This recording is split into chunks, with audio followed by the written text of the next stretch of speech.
Hello students welcome back to my channel Prabhasar academy पिलामाने तुमମାନଙ୍କର जो सीयूईटी और सीपेट पीजी एंट्रेंस ପାଇଁ तुमମାନଙ୍କର ଏଇ जो एमसीक्यू सीरीजटा बहुत किछि कम हेल्पफुल ହେବ तो आ पूर्वरु ऑलरेडी बहुत सारा एमसीक्यू सीरीज जाई सारछि ता आ पूर्वरु मॉक टेस्ट 1 भी जाई सारछि रिगार्डिंग तुमर सीयूईटी और सीपेट एग्जाम रो को टाइप रो क्वेश्चन आसीबो बा को टाइप रो प्रोबेबल क्वेश्चन आसीबो ता ऊपर जाई सारछि गुटे मॉक टेस्ट 1 ताऊ देखि परिबे बा पूर्व एमसीक्यू वीडियोटा देखि परिबे। चलतु कौन करवा आज ये वीडियो देखा आउ ए वीडियो स्टार्ट करने पूर्व समस्त को कहूँ जी भल लगी था निहत लाइक करेंगे शेयर करेंगे सब्सक्राइब करूँ आ कमेंट देवा को बोलतुनि जी भल लगी था निहत गोटे कमेंट दिंतु है तो ताले कौन करवा चलतु आम स्टार्ट करवा ए भी सेम जिनस आमर 51 केतटा क्वेश्चन अच्छी ना 100टा क्वेश्चन अच्छी जोटा कि तुम जे सीयूईटी आउ सीपेट एग्जाम बहुत इंपोर्टाट तो चलतु कौन करवा स्टार्ट करवा। तो फास्ट क्वेश्चन हूँ 51 नंबर क्वेश्चन जे which thinker emphasized the end of ideology in modern societies जे मॉडर्न सोसाइटी जे किए एंड ऑफ आइडियोलॉजी कनसेप्ट किए कौन करछंती ना एम्फासाइज करथिले से हेले कौन ना डेनियल बेल है तो 51 है ए तापर तो post colonial state concept in Indian political thought was highlighted by जे पोस्ट कॉलोनियल थॉटटा इंडियन कॉन्टेक्स्ट बा इंडियन पॉलिटिकल थॉट रे कहा द्वारा कि किए हाइलाइट करथिले तो 52 नंबर 52 रहला कौन ना रजनी कोठारी से कौन करथिले पोस्ट कॉलोनियल स्टेट कनसेप्टटा को से कौन करथिले ना हाइलाइट करथिले। तापर जीवा नेक्स्ट मुझे स्पीड अप करुच्ची कारण बहुत किसी जेतु एमसीक्यू रोची तो टाइम बहुत लेंदी हो आज भल होते निहत कमेंट करेंगे आपण मैंने कमेंट करने को भूलें कमेंट बॉक्स में कमेंट करेंगे आउ कमेंट को स्क्रॉल करके आपण मैंने कौन करेंगे टी हाइप करदे है हाइप कले कौन हम ना बहुत सारा छुआ पाखे पहुँचो कमेंट थी आप कमेंट करेंगे कमेंट करने पूर्व जो वीडियो देखते तो कमेंट थी कमेंट गोटे स्क्रॉल करदे ए सैड्रे आमर डाण सैड्रु बाँ सैड्रु स्क्रॉल करदे क्रॉल करदे हाइप थी से हाइप उपर क्लिक करदे ये ऑडियंस रिचमेंटा टी बेसी हो तो चलते कौन करवा नेक्स्ट क्वेश्चन देखा तो 53 नंबर 53 क्वेश्चन हूँ कौन ना which theory in international relations emphasizes anarchy in self help anarchy self help कौ थियोरीटा विश्वास करे ना से है कौन ना रियलिज्म से ही कहे कौन ना से कहे कौन ना आनार्की कथा कहे से ही कहे सेल्फ हेल्प से कहते 3S कथा कहे स्ट्राटेजिम सेल्फ हेल्प सर्वाइवल तो भर आसो यहाँ तापर 54 India's look east policy primarily aims to strengthen ties with look east पॉलिसीटा क्या सहित स्ट्रेंथेन करे जे कौन ना रिलेशनटा को बढ़ावाई 54टा है कौटा ना बी साउथ ईस्ट एशिया तापर the term participatory governance is closely linked with participatory गवर्नेंसटा क्या सहित क्लोजली लिंक अच्छी क्या सहित ना 55 आंसर है कौन तुम बी हम जे कौन डिसेंट्रलाइजेशन एंड सिटीजन एंगेजमेंट यहीटा ही तो पार्टिसिपेटरी गवर्नेंस ना जो कौन सिटीजन माने एक्टिवली पार्टिसिपेट करते इन द गवर्नेंस प्रोसेस रे बा इन द गवर्नमेंटल प्रोसेस रे तो यहीटा है आसो तापर next 56 Amartya Sen's capability approach is influential in capability अप्रोचटा इन्फ्लुएंसटा कौ क्षेत्र में बेसी इन्फ्लुएंशियल ना आर आंसर हूँ कौन ना ह्यूमन डेवलपमेंट जान ह्यूमन डेवलपमेंट इंडेक्स रे जो अमर्त्य सेन कनसेप्ट बेसी ये अप्रोचटा यूज करा जाए human development and public policy क्षेत्र में कहला अमर्त्य सेन कैपेबिलिटी अप्रोचटा बहुत इन्फ्लुएंशियल आपण समस्त कही रखुच्छी ये गोटे जे आपण मैंने वीडियो को कौन करूँ ना धीरे धीरे धीरे पज करी चलातु तो कौन हम ना आपण मैंने गोटे गोटे एनसर कर चलतु आपण मैंने कर रखी थी माइंड रे कौटा एनसर हम तापर वीडियो चले दी कौन करेंगे आपण मैंने एनसर को जानापी चेष्टा करेंगे है आउ आपण मैंने कमेंट मध्यम आप आंसर भी दे पारे कि जायस ना तो आपण मैंने कमेंट निश्चित देवे आउ हाइप करेंगे है हाइप करेंगे कमेंट निश्चित भाव में देवे जो भल लगी है तार जी नेक्स्ट 57 तो the right to education in India is guaranteed under right to एजुकेशनटा जो एक्टा से कौन ना कौ येटा रे राइट टू एजुकेशन माने शिक्षा ग्रहण कर जो अधिकार ये फंडामेंटल राइट भितर इनक्लूड कराई तो क्या भितर कराई ना 21 क्लज ए तापर नेक्स्ट 58 क्वेश्चन कौन कहूँ 58 क्वेश्चन कहूँ या the concept of soft balancing in international relations refers to soft balancing अर्थ कौन इंटरनेशनल रिलेशन ले कौनटा यहाँ रेफर करुच्ची ना रेफर करुच्ची कौटा ना use of non military tools to constrain the power जे मिलिटरी पावरटा जो मिलिटरी पावर यूज करा कौन हो हार्ड पावर हो हार्ड पावर बा हार्ड बैलेंसिंग जे आम गोटे फोर्स को यूज कर कौन करने ना समथिंग बा किसी जिनस को बालांस करने बा to maintain the power in the international relations किंतु जो आम नॉन मिलिटरी टूल्स को यूज कर कौन आइडियोलॉजिकल बा कौन साइकोलॉजिकल बा कौन डिप्लोमेटिक जिनस तो से क्षेत्र में कौन हो ना नॉन मिलिटरी टूल्स हो आसो क्या भितर सॉफ्ट बालांसिंग सॉफ्ट पावर भितर सब इनवल्व आसपर नेक्स्ट जीवा नेक्स्ट क्वेश्चन कौन कौन ना which thinker critiqued colonialism and emphasized cultural identity and democracy in India Bharat रे किए जो थिले क्रिटिक कलोनियलिज्म आ कि कल्चरल आइडेंटिटी ऑफ डेमोक्रेसी पर बेसी एम्फासिस करथिले देखि पारथुबो आर 59 लो आंसर हैला कोन देखि पारथुबो हमर जो देखो ऑप्शन गुडा को गांधी नेहरू अछि आ बी आर आंबेडकर आ रजनी कोठारी आ भितर किए critique of colonialism emphasized cultural identity and democracy किए ना आर 59 लो आंसर होची किए ना डी रजनी कोठारी है ऑलरेडी रजनी कोठारी कौन था पोस्ट कलोनियल स्टेट कथा कहते तो से आसो कौन कलोनियलिज्म कथा आसो से क्रिटिक ऑफ कलोनियलिज्म थिला आउ से आमर फोकस करथिला कहा ऊपर ना आमर डेमोक्रेसी आउ हला आमर जो कल्चरल आइडेंटिटी ऊपर the term policy feedback in policy public policy means policy feedback टा कौन ऑलरेडी जानते जी कौन ना पॉलिसी बहुत सारा 5 स्टेजेस थाए कौन थाए गोटे कौन है ना एजेंडा सेटिंग फास्ट तापर है कौन ना फास्ट प्रॉब्लम आमर जो आइडेंटिफिकेशन तापर एजेंडा सेटिंग तापर है कौन फॉर्मुलेशन तापर इम्प्लीमेंटेशन तापर है इभालुएशन तो फीडबैकटा कौट आसो ना इभालुएशन स्टेज रे आसो जे कौन से पॉलिसीटा किपर भाव में काम करुँच तार रेस्पन्स होची लोक मानकर से पॉलिसी प्रति तो ये आसो कौन ना 60 नंबर यहाँ हम कौन एटा हम कौन policy influence future political behaviour and decision को कौन दर्शाई था तापर है कौन आइडिया ऑफ लिबरल डेमोक्रेसी क्या बेसी प्रायोरिटी करे ना यहाँ ही प्रायोरिटी करे इंडिविजुअल राइट्स आउ सेफगार्ड्स डेमोक्रेसी माने कौन ऑलरेडी कही लिबरल माने कौन हम जे कौन तो बेसी इंपोर्टेंट देव इंडिविजुअल राइट्स उपर इंडिविजुअल फ्रीडम उपर इंडिविजुअल इक्वालिटी उपर तो सेम जिन इंडिविजुअल राइट्स कहला कन्स्टिट्यूशन ता माने कौन जोटा तुम जनरल डेमोक्रेसी जोटा इंडिया अच्छी सबुआड़े जोटा अच्छी से जनरल डेमोक्रेसी ही है कौन लिबरल डेमोक्रेसी है तापर 62 जे according to Machiavelli the primary goal of a ruler primary गोलटा कौन आमर माकियावेली मतरे ना हूँ कौन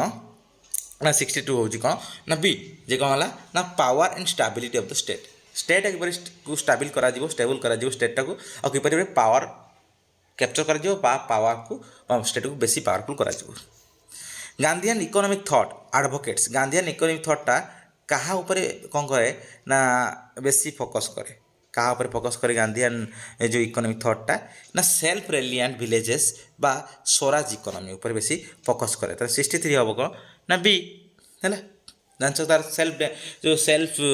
रूल जो कनसेप्ट स्वराज कनसेप्ट अच्छे कहते कौन इकोनॉमिक स्वराज बहुत सारा concept economic Swaraj political Swaraj तुम सोशियोलॉजी सोशियल स्वराज ये बहुत सारा स्वराज कथा कहूब तो से सेम जिनसा है कौन सी तो आर एति भितर तो बेसी माने कनेक्टेड हो कौन ना यहाँ तो स्वराज कथा कहूब से विलेज गुड़ाक स्वराज जोटा ग्राम स्वराज कथा कहूब से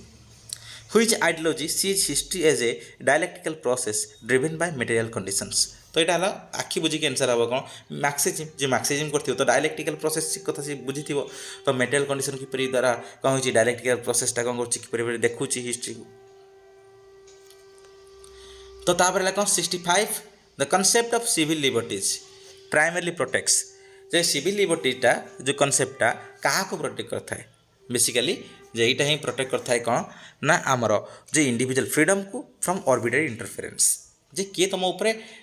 ऑर्बिटरीली बा निरंकुश भाव बा माने अजाचित भाव में किए इंटरफेयर कर तुम लिबर्टी क्षेत्र में ताको कौन कर प्रोटेक्ट कर इंडिविजुअल राइट्स फ्रीडम को कौन कर प्रोटेक्शन दब तो यहाँ ही सिविल लिबर्टीज कहूँ who emphasize trusteeship as a principle to reduce inequality तो यहाँ ट्रस्टीशिप कनसेप्ट आसो टेल्समैन सर्वोदय ग्राम स्वराज स्वराज रामराज्य ये सब कनसेप्ट कहार ना गांधीर which thinker argued that democracy requires institutionalized conflict किए आर्ग्यू करते जे कौन डेमोक्रेसीटा कौन आवश्यक कौन करे कौन ना इंस्टीट्यूशनलाइज्ड आमर कॉन्फ्लिक्ट किए आवश्यक करे किए कहते ना 67 आप कष्ट हम तथा आंसर गैस करूँ तो आंसर हम कौन रॉबर्ट डाल ଯେ ଆପଣ ସମସ୍ତଙ୍କୁ ମୁଁ ଆଉଥରେ କହୁଛି ଯେ କ'ଣ ନା ଯେ ଯଦି କ'ଣ ହେଉଛି ନା ଯେ କ୍ୱେଶ୍ଚନ୍ କ'ଣ ହେଉଛି ତୁମମାନେ ଯେହେତୁ ଆମର ତାର ସହି ତରିକାଟା କ'ଣ ନା କରିବାର ନା ହେଲା ଭିଡ଼ିଓଟା ପଜ୍ କରିବ ତୁମେ କ୍ୱେଶ୍ଚନ୍ଟା ଫାଷ୍ଟ କର କରିସାରିଲା ପରେ ତାପରେ କ'ଣ କର ଭିଡ଼ିଓ ଚଲାଅ ଦେଖ ଯେ ଏବେ କ'ଣ ନା ଆକ୍ଚୁଆଲି ତୁମ ଆନ୍ସର୍ଟା ଠିକ୍ ହେଉଛି କି ନାହିଁ ହେଲା। ଆଉ ଯଦି ଭିଡ଼ିଓ ଲମ୍ବା ହେଇଥାଏ ତାହେଲେ କ'ଣ କରିବ ଟିକେ ତାର ଯେଉଁ ସ୍ପିଡ଼ଟା ଟିକେ କ'ଣ କରିବ ବଢ଼ାଇ ଦେବ କିଛି ଯାଏସ୍ ନାହିଁ ହେଲା। ଆଉ ଗୋଟେ ହେଲା କ'ଣ କମେଣ୍ଟ ଦିଅ ଯେ କେଉଁଟା ଆନ୍ସର୍ଟା କାଳେ ଜାଣିପାରୁନ ବା କେଉଁ ଟପିକ୍ରେ ତୁମେ ଜାଣିବା ପାଇଁ ଚାହୁଁଛ ବା ତୁମେ କେଉଁ ଟପିକ୍ରେ ତୁମେ MCQ ଆଣିବା ପାଇଁ ଚାହୁଁଛ ଜିନିଷ କ'ଣ କରିପାରିବ ତୁମେ କମେଣ୍ଟ ମାଧ୍ୟମରେ ଜଣାଇପାରିବ। ଆଉ ଟିକେ ସମସ୍ତଙ୍କୁ ସେୟାର କରିଦିଅ ଯାହାଫଳରେ ସମସ୍ତଙ୍କ ପାଖରେ ପହଞ୍ଚିଯାଉ ଆଟଲିଷ୍ଟ ଭିଡ଼ିଓଟା। ତାପରେ ଯିବା ନେକ୍ସଟକୁ ଯେ 68 ଯେ new liberalism in public policy emphasizes. New ଲିବରାଲିଜିମ୍ଟା ପବ୍ଲିକ୍ ପଲିସିରେ କ'ଣ ଥାଏ ନା କାହାକୁ ବେଶୀ ଫୋକସ୍ କରିଥାଏ ନା ଏଇଟା ମାର୍କେଟ ଲିବରାଲାଇଜେସନ୍ ପ୍ରାଇଭେଟାଇଜେସନ୍ ଏଇଟା ହିଁ ହେବ ଆନ୍ସର୍। ଆଉ ଦରକାର ନାହିଁ ଅପସନ୍ ଦେଖିବା ଦରକାର ନାହିଁ। ଅପସନ୍ ଯଦି ଦେଖିଦିଅନ୍ତୁ ତ ଅପସନ୍ ଆଉ ହେବନି ଏସବୁ ଜିନିଷ ଏଇଟା ହିଁ ହେବ। ତ ମାର୍କେଟ ଲିବରାଲାଇଜେସନ୍ ଲିବରାଲିଜିମ୍ ସବୁ ଫୋକସ୍ କରେ କାହା ଉପରେ ନା ମାର୍କେଟ ଉପରେ ଫୋକସ୍ କରେ ବେଶୀ ପ୍ରାଇଭେଟାଇଜେସନ୍ ଉପରେ ଫୋକସ୍ କରେ ହେଲା। ତ ସେ ଆନ୍ସର୍ ହେବ ବି। The right to constitutional remedies is guaranteed under. Right to constitutional ରେମେଡ଼ିଜ୍ଟା କାହା କେଉଁ ଆର୍ଟିକଲ୍ରେ କ'ଣ ଅଛି ତାର ଗ୍ୟାରେଣ୍ଟେଡ୍ ଦିଆଯାଇଛି ଆର୍ଟିକଲ୍ 32ରେ ଯେଉଁଟାକୁ ଆମ୍ବେଦକର କହିଥିଲେ ଯେ କ'ଣ ନା heart and soul of the constitution. ତାପରେ Hans Morgenthau is primarily associated with which concept in IR. ଆଇଆର୍ର କେଉଁ କନସେପ୍ଟ ସହିତ ହାନ୍ସ ମର୍ଗାନ୍ଥାଉ ରିଲେଟେଡ୍ ସେ ହେଲେ କ'ଣ କ୍ଲାସିକାଲ ରିଏଲିଜିମ୍ ହେଲା। ତ ତାର ଫାଦର ଅଫ୍ କ୍ଲାସିକାଲ ରିଏଲିଜିମ୍ କିଏ ନା ହାନ୍ସ ମର୍ଗାନ୍ଥାଉ। ତାପରେ ନେକ୍ସଟ 71 ଯେ the Indian parliament's committee system is intended to ସେ କ'ଣ ସେ ତାର ଆବଶ୍ୟକତା ପର୍ପସ୍ଟା କ'ଣ ନା 71ର ତାର ଆନ୍ସର୍ଟା ହେବ କ'ଣ ନା ବି କ'ଣ ଏନହାନ୍ସ କରିବା ପାଇଁ ଯେ ଲେଜିସ୍ଲେଟିଭ୍ ଓଭରସାଇଟ୍ ଆଣ୍ଡ ସ୍କ୍ରୁଟିନି ସେଇଟା ହିଁ ହେଲା କ'ଣ ତୁମର ଯେଉଁ ଇଣ୍ଡିଆନ୍ ପାର୍ଲାମେଣ୍ଟସ୍ କମିଟି ସିଷ୍ଟମ୍ର ତାର ମେନ୍ ମକସଦ କ'ଣ ଆନ୍ସର୍ ବି ହେଲା। ତାପରେ which Indian thinker emphasized political morality and non violence as a central to governance. Non violence ଆସିବ ପଲିଟିକାଲ ମୋରାଲିଟି ଆସିବ ଗାନ୍ଧୀ କଥା ଆସିବନି ତ କେମିତି ହେବ ତ Gandhi. The policy of look west ଆମେ ଲୁକ୍ ଇଷ୍ଟ ପଢ଼ିଲେ ଲୁକ୍ ଇଷ୍ଟଟା କାହା ଉପରେ ପଡ଼ୁଛି ସାଉଥ୍ ଇଷ୍ଟ ଏସିଆ ଉପରେ ଫୋକସ୍ କରୁଛି। ତ the policy of look west complements which Indian strategy ସେ କେଉଁଟାକୁ କେଉଁ ଷ୍ଟ୍ରାଟେଜିକୁ କ'ଣ କରୁଛି ଫୋକସ୍ କରୁଛି ନା 73ଟାର ଆନ୍ସର୍ ହେଉଛି କ'ଣ ତୁମ ସି ଷ୍ଟ୍ରାଟେଜିକ୍ ଅଟୋନୋମି ହେଲା। ଲୁକ୍ ୱେଷ୍ଟ ଯେଉଁମାନେ ଲୁକ୍ ଇଷ୍ଟ ଲୁକ୍ ୱେଷ୍ଟ ଜାଣିନ ହେଲା ସେମାନେ ମୋତେ କମେଣ୍ଟ କରିପାରିବ ମୁଁ ସେମାନେ କ'ଣ କରିବି ନା ଗୋଟେ ଭିଡ଼ିଓରେ ମୁଁ ବୁଝେଇ ଦେଇପାରିବି ଲୁକ୍ ୱେଷ୍ଟ କ'ଣ ଲୁକ୍ ଇଷ୍ଟ କ'ଣ ହେଲା। ତାପରେ ଯିବା next public private partnership in India AIIMS ଟୁ ଯେଉଁଟା PPP କୁହାଯାଏ ହେଲା। ତୁମମାନଙ୍କର ପବ୍ଲିକ୍ ପଲିସି ଯେଉଁ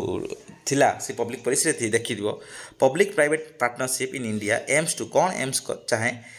ଚାହେଁ କ'ଣ କରିବା ପାଇଁ ନା to enhance the infrastructure through collaboration କିପରି ପବ୍ଲିକ୍ ସହିତ ପ୍ରାଇଭେଟ୍ ମିଶିକି କିପରି କ'ଣ କରାଯିବ ନା ଇନଫ୍ରାଷ୍ଟ୍ରକ୍ଚର ଡେଭଲପମେଣ୍ଟ କରାଯିବ ଗୋଟେ ସୋସାଇଟିର କିପରି ଡେଭଲପମେଣ୍ଟ କରାଯିବ ସର୍ଭିସକୁ କିପରି ଭାବରେ ଡେଭଲପ୍ କରାଯିବ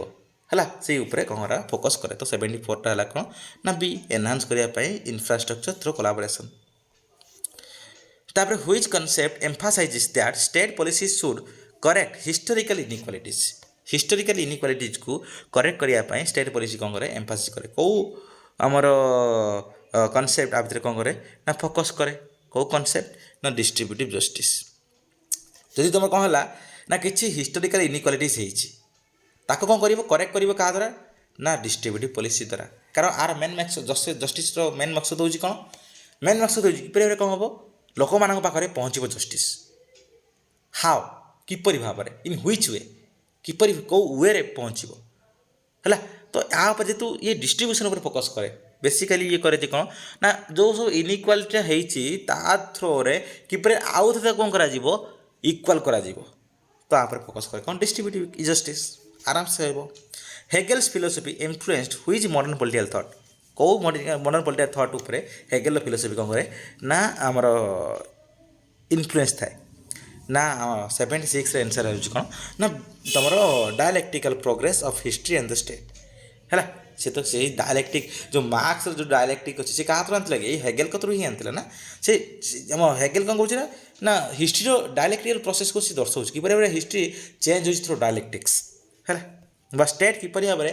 ଯେ ଫ୍ରମ୍ ଇଣ୍ଡିଭିଜୁଆଲରୁ କ'ଣ ହେଉଛି ନା ଇଣ୍ଡିଭିଜୁଆଲ ଫାଷ୍ଟ ଥିବ, ଇଣ୍ଡିଭିଜୁଆଲରୁ କ'ଣ ହେଉଛି ନା ଆମର ଫ୍ୟାମିଲିରୁ କ'ଣ ହେଉଛି ନା ସିଭିଲ୍ ସୋସାଇଟି, ସିଭିଲ୍ ସୋସାଇଟି କିପରି କ'ଣ ହେଉଛି ନା ଷ୍ଟେଟ୍ ହେଉଛି। ତ ଏଇଟା ହେଲା କ'ଣ ହୋଲ୍ ସେ ଜିନିଷକୁ ଦେଖାଉଛି କ'ଣ ନା ଥ୍ରୋ ତାର ଡାଇଲେକ୍ଟ୍ରିକ୍ସରେ। ଦ ଟର୍ମ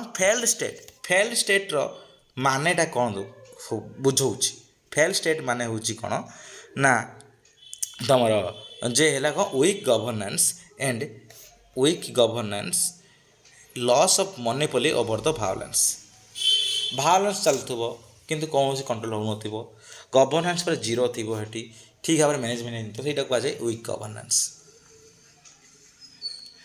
ବା ଫେଲ୍ଡ ଷ୍ଟେଟ୍। ତାପରେ 78କୁ ଯିବା। 78 କ'ଣ କହୁଛି ନା which model emphasizes goal oriented management in public administration. Public ଆଡ଼ମିନିଷ୍ଟ୍ରେସନରେ ଗୋଲ୍ ଓରିଏଣ୍ଟେଡ୍ ମ୍ୟାନେଜମେଣ୍ଟକୁ କିଏ ଫୋକସ୍ କରୁଛି। ଅବଭିୟସଲି ଗୋଟେ ହିଁ ଜିନିଷ ଆସିବ goal oriented management, NPM new public management. ତାର ବହୁତ ସାରା କି ୱାର୍ଡ଼ସ୍ ଅଛି, ସେ କି ୱାର୍ଡ଼ସ୍ ଯେ କ'ଣ goal oriented, technique oriented, service oriented ହେଲା, ଏଗୁଡ଼ା ସବୁ ଆସିବ କ'ଣ ନା ନ୍ୟୁ ପବ୍ଲିକ୍ ମ୍ୟାନେଜମେଣ୍ଟ ଭିତରେ ଆସିବ। The principle of due process is in human rights law ensures human rights law रे due process रो मानेटा कौन दर्शाଉଛି ना दर्शाଉଛି कौन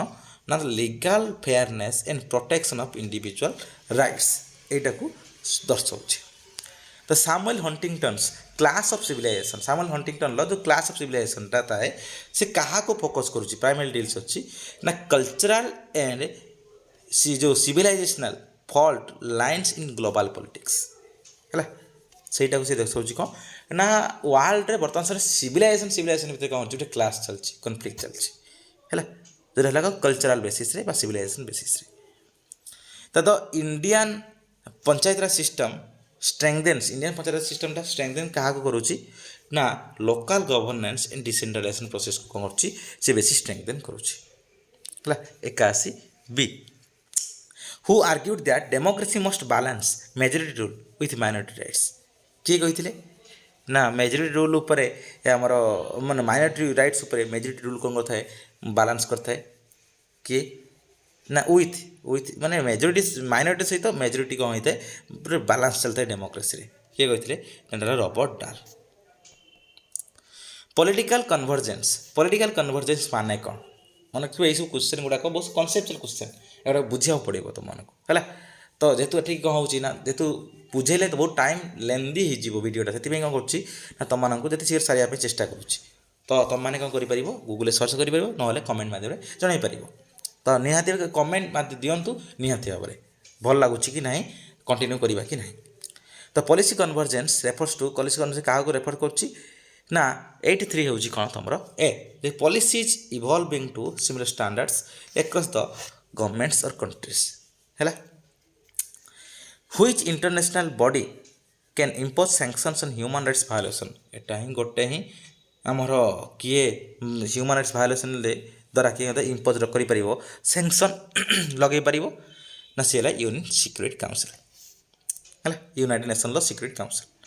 आंटोनियो ग्राम्स्की रो concept of hegemony refers to concept of hegemony Antonio Gramsci रो कौन दर्शाଉଛି कोउटा दर्शाଉଛି ना cultural ideological leadership of a ruling class.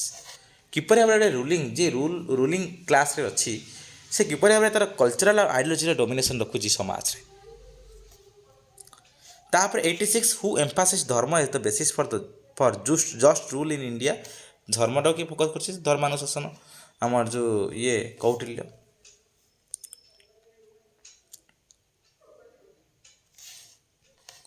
The which theory emphasizes the state act primarily to maximize power under anarchy। स्टेटटा कौन करता है मैक्सिमाइज करने चाहे पावर को मैक्सिमाइज पावर आसब रियलिजम कथा आसबनी केमी हम जे रियलिजम बहुत सारा कीवर्ड अच्छी स्ट्रैटेजिज्म स्टेट को बेसी state as a main actor self survival anarchy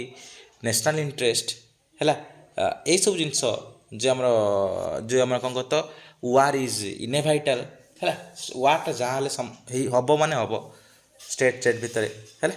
तो ये सब जिन आसब रियलिजम कह। तो ह्यूमन डेवलपमेंट इंडेक्स जोटा HDI is primarily বা mainly associated with କାସ୍ ତ ଏଇଟା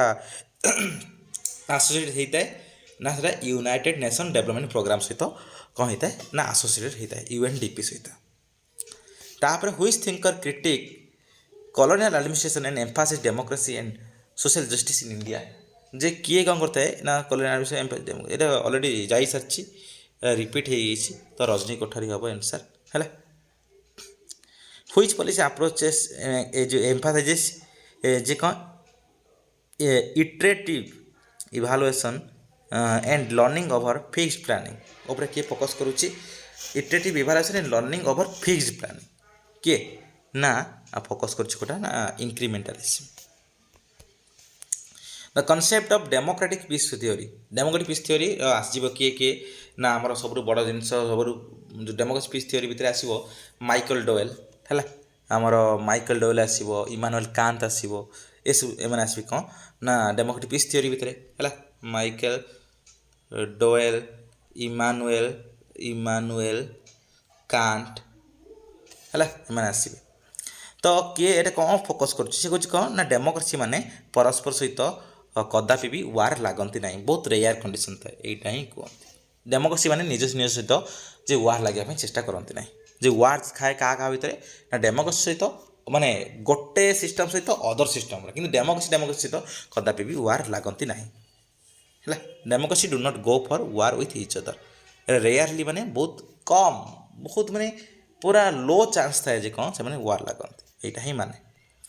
which Indian thinker highlighted the importance of social reform and education for democracy किए reform social reform and education for democracy किए हाइलाइट करते जे कौन आर इंपोर्टेंस जे आमर 92 रहा कौन तुम आंसर एटा कौन BR आम्बेडकर है BR आम्बेडकर। तापर the concept of strategic autonomy in Indian foreign policy implies कौन कर ना इंडिपेंडेंट डिसीजन मेकिंग कथा कहूँ इन इंटरनेशनल रिलेशंस जे आम आंतरिक संपर्क किपर आम इंडिपेंडेंट डिसीजन नवा जे किपर आउ क्या द्वारा इन्फ्लुएंस होकर डिसीजन ना बर आम निजर इंडिविजुअल ओपिनियन दवा से बुझे कौन स्ट्रैटेजिक ऑटोनॉमी तो 93 B हम। तापर which ideology opposes hierarchy state control and privileges radical से डिसेंट्रलाइजेशन कौटा को प्रिविलेज कर जो हायरार्की स्टेट कंट्रोल को अपोज करुच्ची आ प्रिविलेज कर रेडिकल डिसेंट्रलाइजेशन के आम फोकस करुच्ची ना सीरा किए ना B आनार्किज्म। तापर the policy triangle approach in public policy includes कौन पॉलिसी ट्रायंगल 3टा वे थाए अप्रोच थाए से कौन कौन ना देख ये सब ऑप्शन अच्छी आंसर हम कौनटा ना आंसर हम 95 रो ए जे कंटेक्स्ट उपरे कंटेंट उपरे एक्टर्स उपरे किए काम करिवो को माने काम करिवे ता भीतर कौन कंटेंट रहिबो आ कौन कंटेक्स्ट रे पॉलिसी तैयारी करा जिवो आ उपरे फोकस करा जाए। Who introduced the three worlds theory in international relations? International relations three worlds theory किए देइथिले इंट्रोड्यूस करथिले ना हला माओ जेडंग। The basic structure doctrine in India ensures basic structure doctrine टा कौन कहते हैं ना कहते हैं जे कौन ना certain constitutional features cannot be altered करा जाय परिबो नाही जेटा basic structure doctrine जेटा संविधान नो बेस जोटा चेंज करते होल इंडिया चेंज होटा चेंज करा जाय परिबो नाही कदापि सेटा ही कहूँ कौन ना बेसिक स्ट्रक्चर डॉक्ट्रिन सेटा कहूँ। Which human rights framework emphasizes interdependence of civil political economic social and cultural rights उपरे कोटा ह्यूमन राइट्स को व्हिच ह्यूमन राइट्स को कौन फोकस करुच्ची ना ना 98 रोचे कौन ना B ICCPR और ICESCR यहीटा कौन करुच्ची ना फोकस करुच्ची। तार व्हिच थिंकर एम्फासाइज हाँ गोटे तुम मैंने गोटे बहुत भल गोटे एडवाइस जे देख जो ऑप्शन गुड़ाक अच्छे से ऑप्शन गुड़ाक टे देख जो धर Geneva convention Vienna convention UDHR ICCPR ICESCR आपर देख टे सर्च कर हेल्ले कौन हम ना तो गोटे ओवरऑल नॉलेज आसो जे कौन एडा कौन ये जानी निए हेल्ले कौन हम तुम टे फ्रुटफुल हम जिनसा तो क्वेश्चन बहुत तुमको गोटे गोटे ओवरऑल गोटे माइंड देदेव जे कौन ये सब जिन कर तापर जब यहाँ कौन कि is a site of struggle against domination, ଏଇଟା ତ ଗ୍ରାମ୍ସକି କହିଥିଲା ହେଲା। ଛାଡ଼ ସେ ସିଭିଲ୍ ସୋସାଇଟି ଉପରେ ଫୋକସ୍ କରୁଥିଲା ସେ ଗ୍ରାମ୍ସକି, ଏଇଟା ଆସିଯିବ ଆନ୍ସର୍ ସେଇଟା। ତ ଟର୍ମ କ'ଣ ଗ୍ଲୋବାଲାଇଜେସନ୍ ରେଫର୍ ଟୁ, ଗ୍ଲୋବାଲାଇଜେସନ୍ର ମାନେଟା କ'ଣ ରେଫର୍ করে ଗ୍ଲୋବାଲାଇଜେସନ୍ ନା increasing global interconnection of political institutions norms and governance. କିପରି ଭାବରେ ହୋଲ୍ ୱାର୍ଲଡକୁ ଯୋଡ଼ି ହେବ, କିପରି ହୋଲ୍ ୱାର୍ଲଡର ଗଭର୍ନାନ୍ସ ସିଷ୍ଟମ୍କୁ ମାନେ ଓନ୍ଲି ଇକୋନୋମିକ୍ ବେସିସ୍ରେ ନୁହଁ, ସବୁ ବେସିସ୍ରେ ହୋଲ୍ ୱାର୍ଲଡକୁ ଯୋଡ଼ି ହେବ, ହୋଲ୍ ୱାର୍ଲଡକୁ ଗୋଟେ ସୂତାରେ ଯୋଡ଼ିକି କ'ଣ କରାଯାଇପାରିବ ନା ଡେଭଲପମେଣ୍ଟ କରାଯାଇପାରିବ ହୋଲ୍ ୱାର୍ଲଡରେ ହେଲା। ତାଙ୍କ ଭିତରେ କନେକ୍ସନ୍ ଗୋଟେ ବିଲ୍ଡ କରାଯିବ, ସେଇଟା କଥା ସେ କହୁଥିବ। ଗୋଟେ ଟ୍ରେଡ୍ ଆମର ଅଦର ଜିନିଷରେ କିପରି ଭାବରେ କ'ଣ କରାଯିବ ମ୍ୟାକ୍ସିମାଇଜେସନ୍ ଅଣାଯିବ, କିପରି ଟେକ୍ନୋଲୋଜିକାଲ ଟ୍ରାନ୍ସଫର ହୋଇପାରିବ, କିପରି ଭାବରେ କଲଚର ବି କ'ଣ ହୋଇପାରିବ ନା ସେୟାର ହୋଇପାରିବ, ଏସବୁ ଜିନିଷ ଉପରେ ଫୋକସ୍ କରେ କିଏ ନା ଗ୍ଲୋବାଲାଇଜେସନ୍। କିନ୍ତୁ ପଲିଟିକାଲ ଗ୍ଲୋବାଲାଇଜେସନ୍ କ'ଣ କରେ ନା ଏଇସବୁ ଜିନିଷ ଉପରେ ଫୋକସ୍ କରେ ପଲିଟିକାଲ ଗ୍ଲୋବାଲାଇଜେସନ୍ ହେଲା। ଯେ ଗଭର୍ନାନ୍ସ ନର୍ମସ୍ ପଲିଟିକାଲ ଇନଷ୍ଟିଚ୍ୟୁସନ୍ ଭିତରେ କିପରି ଭାବରେ କ'ଣ ଇଣ୍ଟରକନେକ୍ସନ୍ ହୋଇପାରିବ। ତ ଏତିକି ରହିଲା କ'ଣ ନା 100 କ୍ୱେଶ୍ଚନ୍ ସରିଗଲା ହେଲା, ମକ୍ 2 ସରିଗଲା। ତ ଆଶା କରୁ ତୁମମାନଙ୍କୁ ବହୁତ ଭଲ ଲାଗିଥିବ ହେଲା। ଆଉ ତୁମମାନେ କ'ଣ କର ନା କମେଣ୍ଟ ମାଧ୍ୟମରେ ନିହାତି ଜଣାଅ କେମିତି ଭଲ ଲାଗିଛି। ଆଉ ନେକ୍ସଟ ଆମେ କେଉଁ ଟପିକ୍ ଉପରେ କ'ଣ କରିବା MCQ ଆଣିବା, ଆଉ ତୁମମାନଙ୍କୁ କେଉଁ ଟପିକ୍ ଉପରେ ଦରକାର ବି ହେଲା। ତ ସମସ୍ତଙ୍କୁ ସେୟାର କର। ଆଉ ହଁ କମେଣ୍ଟ ଯେଉଁ ଦେବ, କମେଣ୍ଟ ଦେଇ କ'ଣ କରିବ ତୁମମାନେ କମେଣ୍ଟ ଦେବା ପୂର୍ବରୁ ଯଦି ଭିଡ଼ିଓ ଦେଖୁଥିବ ତ କମେଣ୍ଟ ଲେଖା ହେଉଥିବ, ତ ତାପରେ ଏପଟ ସାଇଡ଼୍ରେ ସେଇ ଯେଉଁ ସେ କମେଣ୍ଟ ଉପରେ କ'ଣ କମେଣ୍ଟଟା କ'ଣ କରିବ କହିଲ ଏମି ଟାଇପ୍ର ଗୋଟେ ସ୍କ୍ରଲ୍ କରିଦେବ ହେଲା। ଏମି ଟାଇପ୍ର ଗୋଟେ କ'ଣ ଡାଉନ୍ ସାଇଡ଼୍ରୁ ବାଁ ସାଇଡ଼୍ରୁ ସ୍କ୍ରଲ୍ କରିଦେବ। ସ୍କ୍ରଲ୍ କରିଦେଇ କ'ଣ କରିବ ଗୋଟେ ହାଇପ୍ ଅପସନ୍ ଥିବ, ଓନ୍ଲି ହାଇପ୍ କରିଦେବ। ହାଇପ୍ କଲେ କ'ଣ ହେବ ନା ଅଡ଼ିଏନ୍ସ ପାଖକୁ ବା ଅଧିକ ଅଡ଼ିଏନ୍ସ ପାଖକୁ ପହଞ୍ଚିବାର ପସିବିଲିଟି ଥାଏ। ଆଉ ତୁମମାନଙ୍କ ସାଇଡ଼୍ ଯେହେତୁ ତୁମମାନଙ୍କ ପାଇଁ ଏତେ ସାରା ଜିନିଷ କରାହେଉଛି, ବାସ୍ ତୁମମାନଙ୍କ ପାଖରୁ ବାସ୍ ଏଇଟା ହିଁ ଆଶା ଯେ କ'ଣ ଗୋଟେ ହାଇପ୍ କରିବ, କମେଣ୍ଟଟେ ଦେବ, ଲାଇକ୍ ସବସ୍କ୍ରାଇବ୍ଟେ କରିବ, ସେୟାରଟେ କରିବ ସାଙ୍ଗମାନଙ୍କୁ। ବାସ୍ ଏତିକି ହେଲେ କ'ଣ ହେବ ନା ଯେ ମୋତେ ଲାଗିବ ଯେ ହଁ ମୁଁ ତୁମମାନଙ୍କ ପାଇଁ ଏତେ ସାରା ଜିନିଷ କରୁଛି, ସୋ ଦ୍ୟାଟ୍ ତୁମମାନେ ବି ମୋତେ ଇନ୍ ରିଟର୍ନ ମୋ ପାଇଁ କିଛି ହେଲ୍ପ କରୁଛ ହେଲା। ତ ଠିକ୍ ଅଛି, ଧନ୍ୟବାଦ।